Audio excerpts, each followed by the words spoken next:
Hello, I'm David Broadhead and welcome to the business programme on Kirklees Local TV, where we intend to inform, educate and even entertain you about current business issues here in Kirklees. It's a great privilege to have as my guest today Liz Towns-Andrews, 3M Professor of Innovation and Director of Research and Enterprise here at the University of Huddersfield, and also the CEO of Huddersfield Enterprise and Innovation Centre. Liz, thank you ever so much for taking time out of your hectic business schedule to join us today to tell us about the exciting, innovative initiatives taking place locally. In introducing you, I've just recited a highly impressive list of job titles, and I'm fascinated to know, in very simple terms for my benefit, what that involves you doing day to day. It is a big portfolio, but predominantly what I do is work with the academics and the university to actually promote business interactions and our engagement with local businesses. That could be everything from the skills they need, the general support they need to grow, right through to really strategic partnerships and big sort of research programmes. The 3M Buckley Innovation Centre is one of the key vehicles for doing that, and I was the instigator of that, and how we set it all up. The 3M Centre's got a great reputation for science and research and innovation. So has science, research, knowledge exchange and innovation always been a key theme in your career? If so, what's that career path been? It has actually.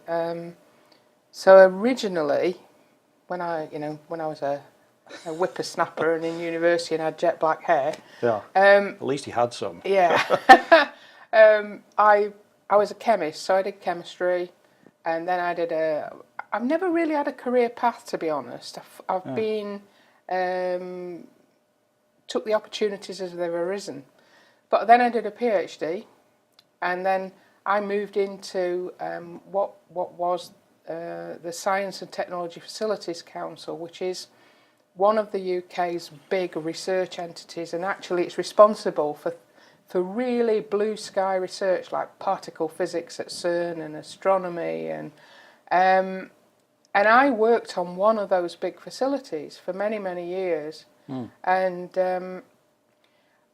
I don't know what actually happened, but I decided I wanted to do. It's when MBAs just emerged as a an opportunity for learning, and I thought it would really be good to have a management qualification alongside my science. And I did an MBA, and it transformed how I thought. Yes.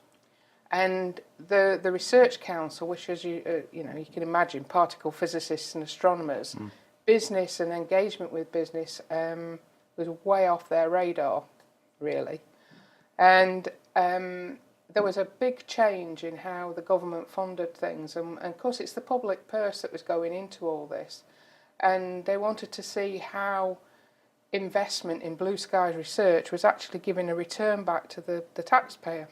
Okay. So I then took over, given that I got business now, so we tried to get businesses engaging with some of these large facilities, and I had a small team, and I went from one thing to another, engaging with businesses, demonstrating what the impact of public sector investment was. And in 25 years that I was in that organisation, I started off as a research scientist and ended up on the executive of the Research Council as Director of Innovation, and set up two enormous science and innovation campuses, one in Oxfordshire and one over in Cheshire, before coming to Huddersfield. And then what the university gave me the opportunity to do was actually then all of the interactions I'd learned of engaging with businesses and academia. It's almost, have you seen that picture of a woman where some people see a young woman and some people see an old woman? Well, working at the interface between academia and industry, you need to be able to see both faces. Yes. And I can see both faces. Yeah.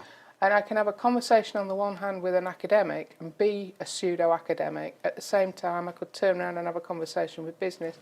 So brokering that interaction is what drove the model that we set up around the 3M Buckley Innovation Centre. And that's a rare skill, isn't it, to be able to see both sides of the coin in effect. And that sort of leads me on to my next question as well, because in the UK, innovation and productivity is a big problem, isn't it? We desperately need to do something about that. What do you think are some of the underlying reasons behind this, and how are the activities and organisations you're involved with helping to rectify that situation and improve the productivity that we need?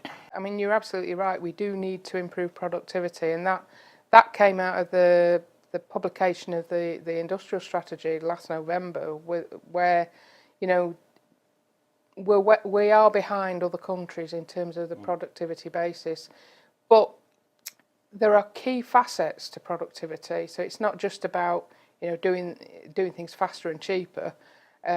It is about upskilling businesses. It's about digital transformation. It's about getting them to be more innovative.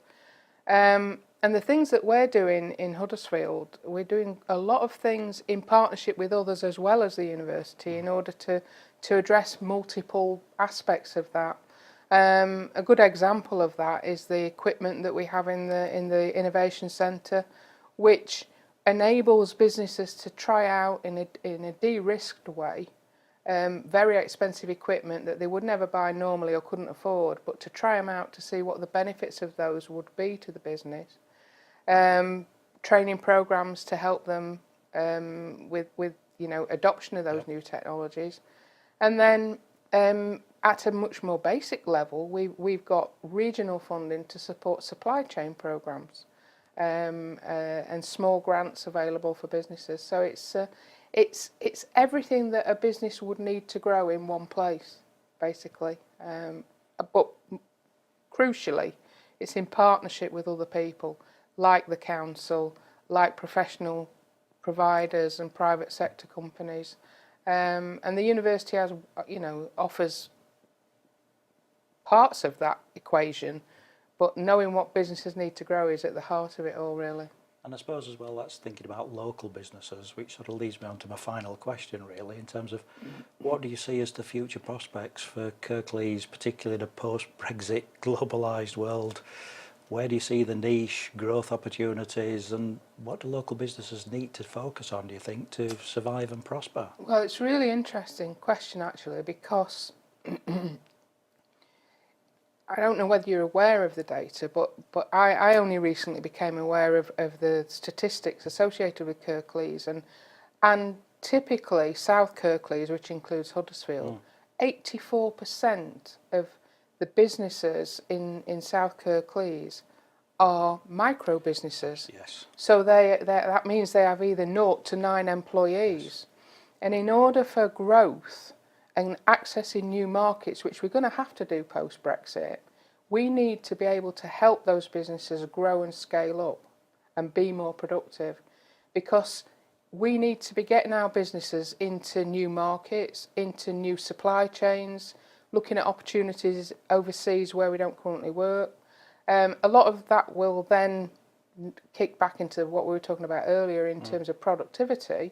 So we need them to be more productive, more innovative, so that they're competitive in new markets.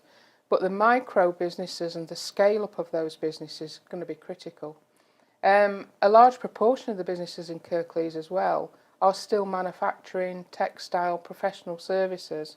So bringing to bear capability on those sectors is really important.